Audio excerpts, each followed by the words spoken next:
Assalamualaikum warahmatullahi wabarakatuh. Semangat pagi Indonesia.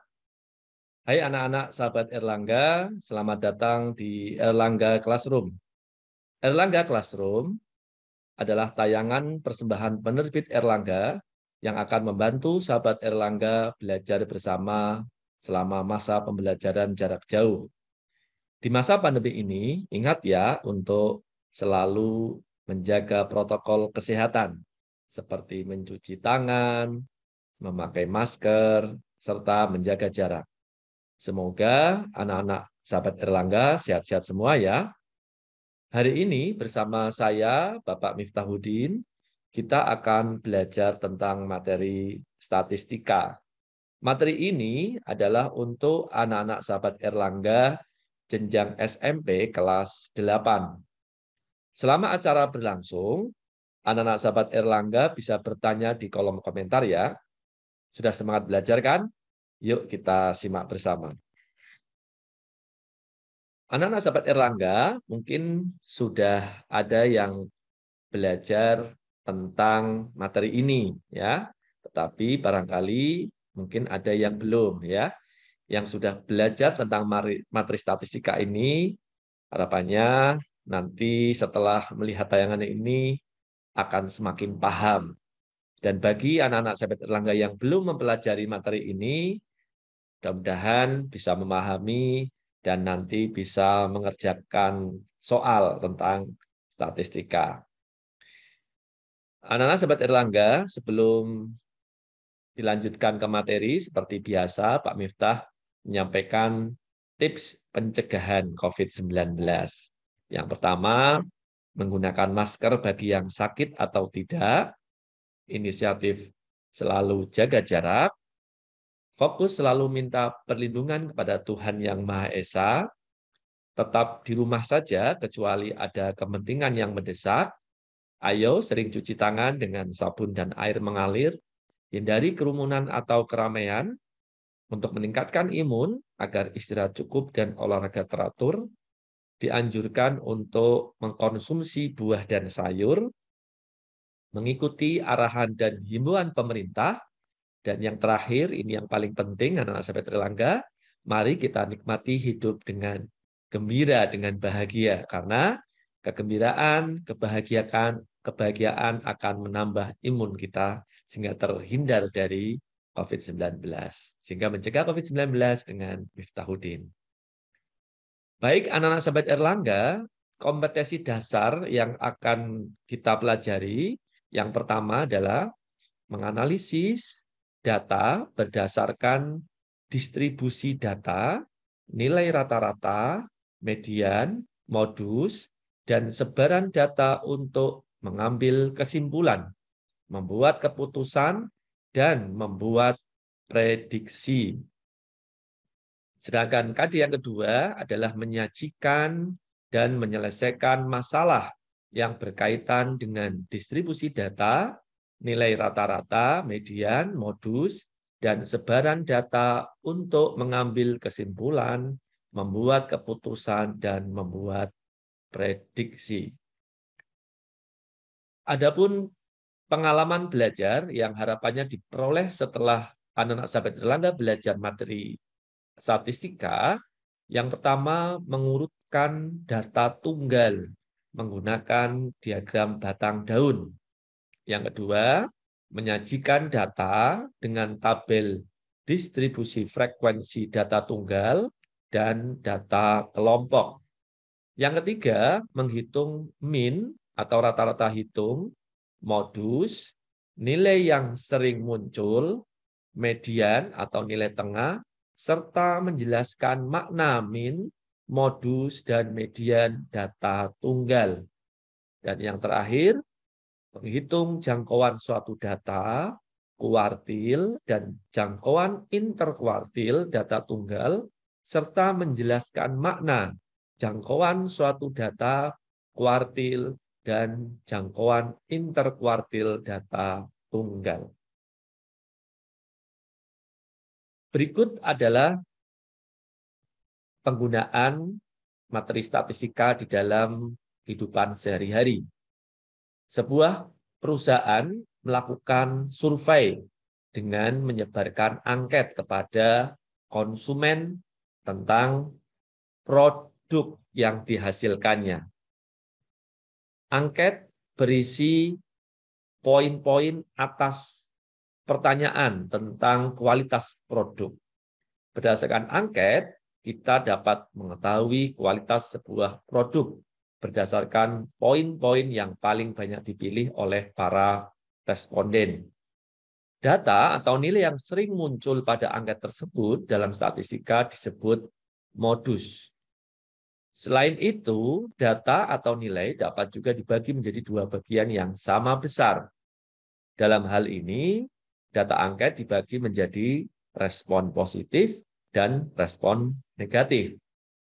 Ukuran yang membagi data menjadi dua bagian yang sama disebut median.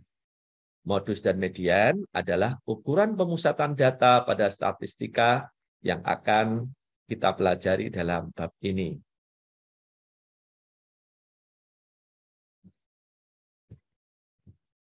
Baik, materi yang pertama yang akan Pak Miftah bahas adalah mengurutkan data tunggal dengan diagram batang daun. Jika data yang akan diurutkan cukup besar atau memiliki datum itu adalah bentuk tunggal dari data yang cukup banyak, maka kita dapat menggunakan yang disebut sebagai diagram batang daun. Bagaimana langkah-langkah membuat diagram batang daun? Kalian bisa mencermati langkah-langkah berikut. Yang pertama, menuliskan angka-angka puluhan pada kolom batang. Yang kedua, yang pertama ya, yang kedua, menuliskan angka-angka satuan pada kolom daun yang penempatannya disesuaikan dengan letak angka puluhan pada kolom batang, ya. Dan yang ketiga, urutkan angka-angka pada kolom batang daun mulai dari yang terkecil. Ya, bagaimana? Coba kita lihat contohnya ya.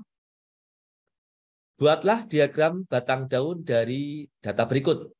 Kemudian tentukan nilai tertinggi dan nilai terendahnya. Di sini ada data, ini ada 30 data ya, yang acak ya, tidak urut. Kemudian kita akan membuat diagram batang daunnya. Kita buat tabel, ada dua kolom ya, kolom batang dan kolom daun. Di kolom batang ini kita cari puluhan terkecil, kita urutkan dari puluhan terkecil. Puluhan terkecil berarti 3 ya di sini. Kemudian ada 4, 5, 6, 7, 8. Kemudian di kolom daun kita tuliskan ya, kalau di sini berarti kita tuliskan 42 ya, 2-nya tulis di sini 2 ya. Kemudian di sini ada 37, 37 tulis di sini ya. Ada 62, 62 tulis di sini ya. Kemudian 50 berarti 5 nolnya tulis di sini. 56, 56-nya tulis di sini. Terus begitu sampai ini selesai ya, sampai nanti ke 67. Setelah sudah selesai di tabel yang paling kiri ini kan belum urut ya. Jadi urutannya belum dari terkecil. Kalau sahabat Langga lihat di daunnya ini kan masih acak ya. Maka kita urutkan. Batangnya tetap, tapi daunnya yang kita urutkan. Jadi 74 jadi 47 ya. 2653 jadi 2356. 0659578 jadi 0556789 dan terusnya sampai yang terakhir di sini 8056 ya. Dengan melihat diagram batang daun ini kita bisa langsung cepat menentukan mana nilai tertinggi dan mana nilai terendahnya ya. Nilai tertinggi berarti kita lihat batang yang paling besar dan daun yang paling besar berarti 86. Sedangkan nilai terendahnya berarti batang yang paling kecil dan daun yang paling kecil 36. Materi diagram batang daun digunakan jika cakupan data cukup besar. Bagaimana anak saya berlangga bisa dipahami? Gampang ya untuk membuat diagram batang daun. Saya yakin anak-anak saya berlangga semuanya bisa ya, tidak terlalu sulit. Yang dibutuhkan adalah ketelitian dan kecermatan ya dalam memindahkan data-data yang di sini, yang di atas ini ke dalam tabel ya. Baik, sekarang saya lanjutkan ke materi berikutnya, yaitu penyajian data dengan tabel distribusi frekuensi. Ya, tabel distribusi frekuensi data tunggal. Saya mulai dari data tunggal dulu. Pada tabel distribusi frekuensi data tunggal, masing-masing nilai atau datum dan frekuensinya disajikan berdiri sendiri atau tidak dikelompokkan. Ya. Berikut langkah-langkah membuat tabel distribusi frekuensi data tunggal. Langkah pertama nih, banyak baris pada tabel adalah selisih nilai tertinggi dengan nilai terendah ditambah 1. Buatlah 3 buah kolom, masing-masing untuk kolom nilai, turus, dan frekuensi. Langkah berikutnya, pada kolom nilai, tulislah data mulai dari nilai terendah sampai nilai tertinggi. Langkah berikutnya, masukkan nilai-nilai pada data di atas satu demi satu ke dalam tabel dengan menggunakan turus atau tally. Ya. Dan yang terakhir, hitunglah banyak turus pada setiap baris, kemudian tulislah bilangan yang menyatakan banyak turus pada kolom frekuensi. Ya. Bagaimana cara menyajikan tabel distribusi frekuensi data kelompok berkelompok ya? Dalam menyusun data sering dijumpai data yang cukup besar sehingga selisih nilai tertinggi dan dengan nilai terendah sangat besar. Untuk itu perlu digunakan cara lain dalam penyajian data, yaitu dengan mengelompokkan nilai dengan cara berikut.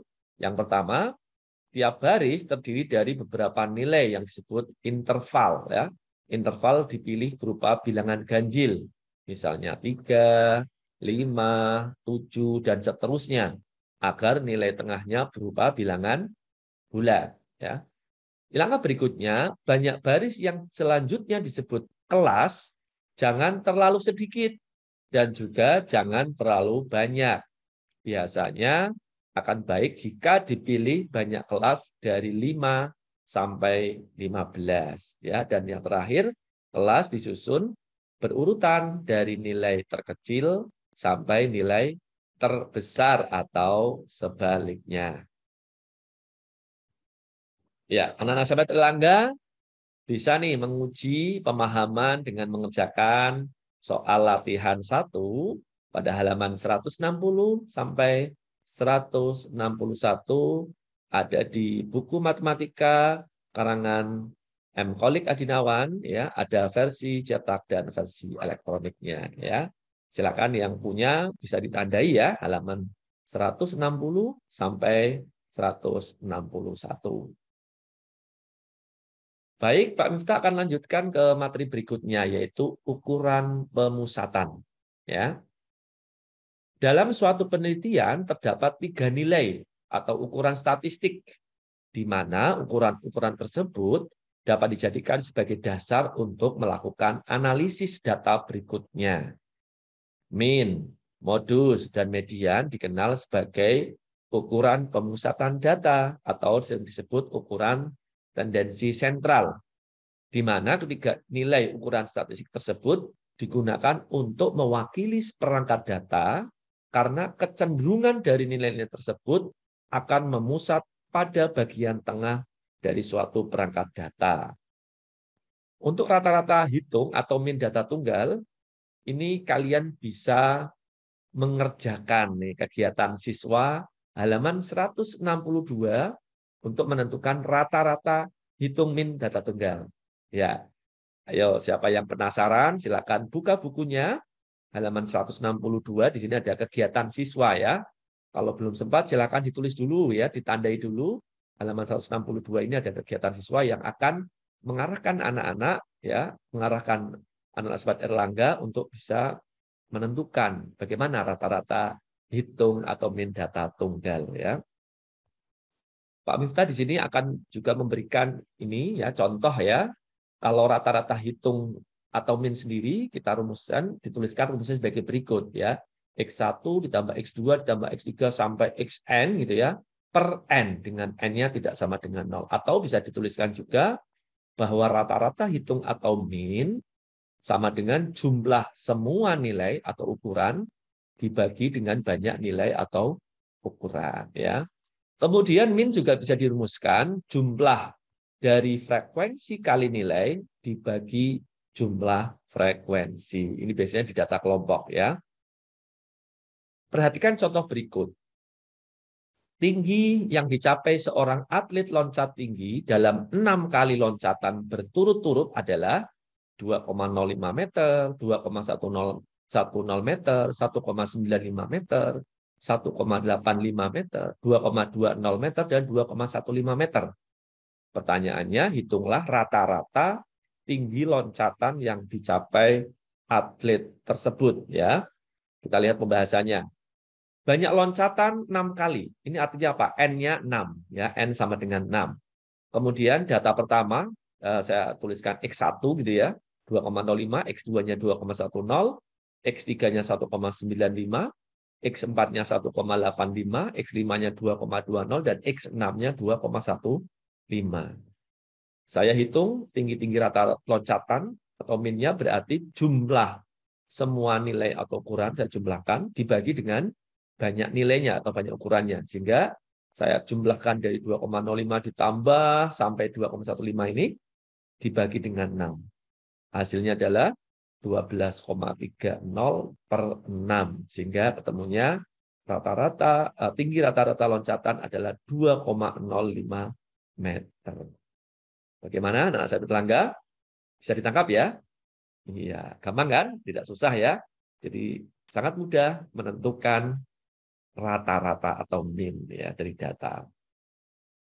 Baik, sekarang Pak Miftah akan menunjukkan bagaimana cara menghitung atau menentukan rata-rata hitung min dengan menggunakan kalkulator ya. Siapa yang punya kalkulator? Ayo, kalau punya silakan boleh ya nanti menggunakan untuk menghitung rata-rata untuk mengecek ya perhitungan manual sama enggak dengan perhitungan kalkulator ya.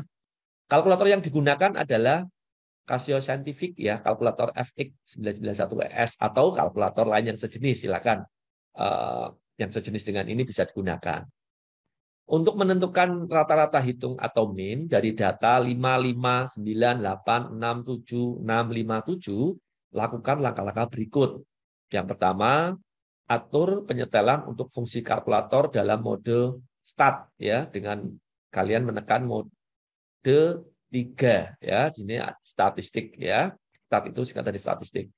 Untuk pengolahan data statistik, tekan tombol shift kemudian 1. Nanti akan muncul layar tampilannya adalah seperti ini ya, ada tipe untuk 1, edit untuk 3, 2 data, 4 zoom ya, 5 var ya, 6 min max ya. Kita pilih yang data. Dengan demikian menekan tombol 2, akan muncul tampilan seperti ini. Ada kursor aktif di baris 1 ya. Pada kursor, isilah dengan angka-angka berdasarkan data di atas, diikuti dengan tanda sama dengan untuk setiap angka yang dimasukkan. Seperti berikut ya, jadi 5 sama dengan 5, sama dengan 9, sampai nanti yang data terakhir 7 sama dengan. Maka akan muncul tampilan seperti ini ya. Setelah menekan tombol sama dengan, kursor akan bergeser ke bawahnya. Tampilan layar di atas menunjukkan bahwa data terakhir yang dimasukkan adalah data ke-9, yaitu 7. Jadi ini data ke-9 ya. Berikutnya, untuk menentukan nilai rata-rata hitung atau min dari data tersebut, tekanlah tombol-tombol berikut. Shift, kemudian tekan 1 ya. Kalau 1 itu statistik ya, 5 var, kemudian kalau 2 adalah rata-rata hitung. Pada layar akan muncul seperti ini ya. Kemudian berikutnya tekan tombol sama dengan ya. Jadi setelah shift 152 tekan tombol sama dengan, maka akan muncul tampilan seperti ini. Ya, jadi 6,444 ini adalah rata-rata hitung atau min dari data ini. Ya. Bagaimana? Cukup mudah kan? Iya. Jadi anak-anak sahabat Langga, jika kalian punya kalkulator yang seperti ini atau sejenisnya, silakan bisa mencoba ya.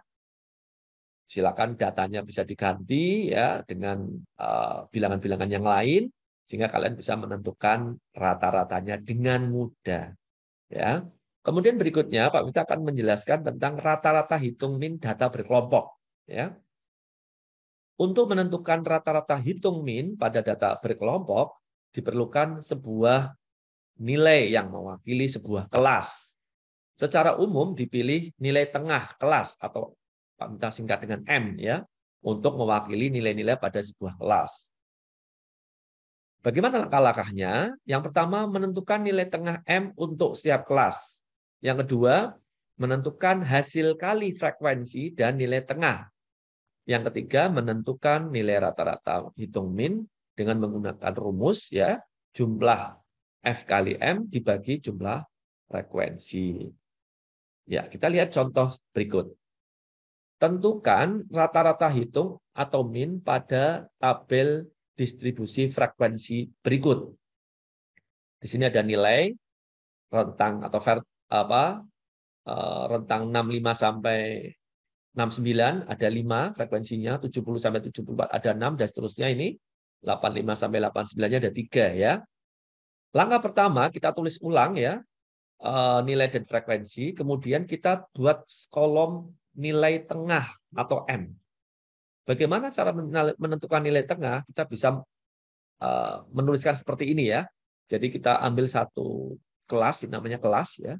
65, 66, 67, 68, 69. Maka nilai tengahnya adalah 67 ya, sehingga kita tuliskan nilai tengahnya 67. Kalau kita lihat 65 ke 67 itu kan tambahnya 2 ya. Berarti nanti ini 70 tambah 2, 72, 77, 82, dan 87. Tidak perlu dicari lagi dari awal ya. Cukup melihat dari baris yang kelas yang pertama, kelihatan nilai tengahnya. Setelah itu kita buat satu kolom lagi, yaitu kolom frekuensi kali nilai tengah. Berarti tinggal ini kalikan ini. 5 kali 67, ketemunya di sini. 6 kali 72, ketemunya 432. 7 kali 77 ketemu ini 539. 4 kali 82, 328. Dan 3 kali 87, 261. Kemudian kita cari hasil dari ini. Kita jumlahkan, yaitu 1895. Yang frekuensi kita juga jumlahkan 25. Dengan demikian, rata-rata hitung atau min adalah 1895 dibagi dengan 25. Hasilnya 75,8. Ya, bagaimana? Nah, Erlangga, ini adalah contoh mencari rata-rata hitung atau min dari data yang berkelompok. Ya, gampang ya? Jadi kalian ingat nih langkah-langkahnya, sehingga nanti kalau kalian menjumpai soal yang seperti ini, kalian bisa dapat dengan mudah dan cepat ya menyelesaikannya. Baik, Pak, kita lanjutkan ke materi berikutnya, itu modus ya. Untuk memahami ataupun mengetahui pengetahuan awal dari modus, kalian bisa mengerjakan kegiatan siswa halaman 167 untuk menentukan nilai modus ya. Catat dulu halamannya, nanti dicoba ya. Jadi kalian lihat bukunya. Modus itu adalah nilai yang paling banyak atau sering muncul. Atau bisa kita katakan modus adalah nilai yang frekuensinya paling tinggi. Ya. Perhatikan contoh berikut. Ya, nomor 1 di sini. Tentukan modus dari data berikut. Ada 6, 7, 9, 5, 10, 7, 9, 5, 8, 7. Dan berikutnya ini ya, 70 sampai 85 ini. Untuk memudahkan mencari data yang sering muncul, Pak Miftah akan mengurutkan data ini dari urutan terkecil. Ya, saya urutkan jadi ini. 5, 5, 6, 7, 7, 7, 8, 9, 9, 10. Kan lebih mudah ini. Jadi saya langsung bisa nih menentukan, oh modusnya adalah yang sering paling muncul adalah 7. Ini 7 ada 3 kan. Sehingga kita bisa mengatakan bahwa modus dari data tersebut adalah 7. Oke. Kemudian yang kedua ini, data 70, 75 sampai 85. Saya juga mengurutkan nih dari yang terkecil. Berarti datanya menjadi 65, 70, 75, 75, 80, 85, 85, 90, 95. Kalau kita mencermati, nilai 75-nya ada 2 ya. Kemudian 85-nya juga ada 2 ya. Nilai yang paling banyak muncul berarti kita katakan 75 dan 85. Dengan demikian modusnya ada 2, yaitu 75 dan 85. dalam statistika ya, data statistika yang memiliki 2 modus kita sebut sebagai bimodus. Ya, modusnya ada 2. Baik. Untuk menguji pemahaman tentang materi yang sudah Pak Miftah sampaikan tentang modus, kalian bisa mengerjakan soal latihan 2 halaman 168 sampai 170 ya, seperti biasa ada di buku matematika untuk SMP MTS kelas 8 semester 2 ya, karangan M. Kholik Adinawan, ada versi cetak dan elektroniknya.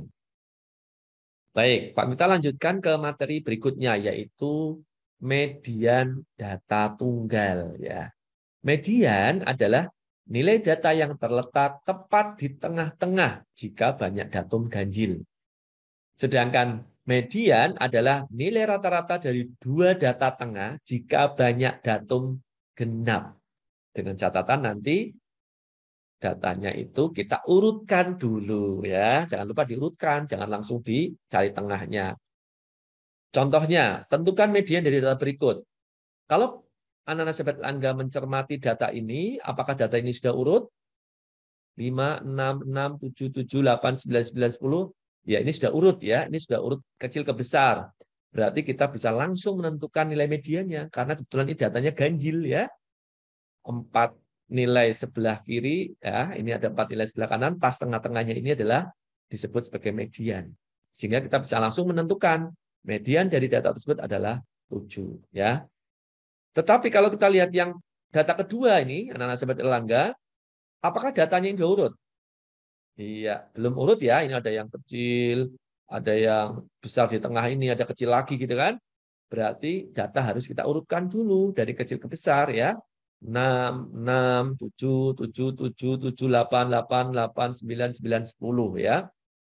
Kalau anak sahabat Anda cermati, data ini adalah banyak datanya genap. Ya, kalau genap berarti nanti medianya terletak dari 2 data tengah ini ya. Jadi antara 7 dan 8. Bagaimana cara carinya?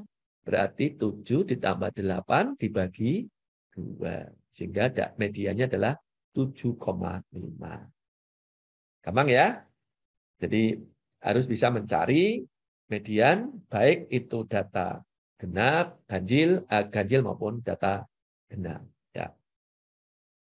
Baik, sekarang bagaimana menentukan median data tunggal pada daftar distribusi frekuensi? Ya, ini kalian coba kerjakan kegiatan siswa nih halaman 171 untuk menentukan median data tunggal pada daftar distribusi frekuensi. Ya, silakan dicatat nih halamannya ya 171.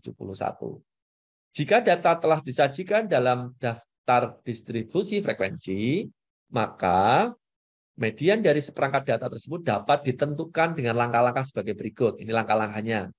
Kalian simak ya. Yang pertama, menentukan jumlah frekuensinya atau banyak datum, misalnya N ya. Kemudian yang kedua, menentukan urutan keberadaan nilai median berdasarkan data yang diketahui, yaitu jika banyak datum atau nilai ganjil, maka mediannya adalah nilai ke N+1/2 ya. Tetapi jika banyak datumnya genap, maka mediannya adalah nilai ke N/2 ditambah nilai ke N/2+1 dibagi 2. Ya, coba ya, lihat contoh berikut. Tentukan median pada daftar distribusi frekuensi berikut. Ya, jadi ada data seperti ini, nilai 65 ada 6, ya, nilai 70 ada 8, nilai 75 ada 11, dan sampai ini nilai 95 ada 4. Ya, kita disuruh menentukan nilai manakah yang merupakan median. Caranya adalah, kalau kalian cermati ini, frekuensi 6, ini artinya apa? Coba, ini nilai ke 1 sampai 6. Ya, kemudian yang ini, frekuensi 8 ini berarti urut kan, lanjut ya. Berarti nilai ke 7 sampai 14. 6 tambah 8 kan 14 ya. Kemudian urut berikutnya berarti ini nilai ke 15 sampai 25 ya kan? Yang ini berarti nilai ke 26 sampai 35. Yang ini berarti nilai ke 36 sampai 44. Yang ini nilai ke 45 sampai 51. Dan yang terakhir ini 52 sampai 55. Sehingga kita tahu ternyata jumlah frekuensinya adalah 55. Artinya apa? Ganjil ya. Banyak datanya adalah ganjil. Maka kita bisa menentukan mediannya yaitu nilai ke N plus 1 per 2. Ya. N adalah jumlah frekuensi. Tinggal kita masukkan, N-nya berarti kita ganti dengan 55. Ya. Berarti nilai ke 55 plus 1 per 2. Ya. 55 tambah 1, 56. 56 dibagi 2, 28.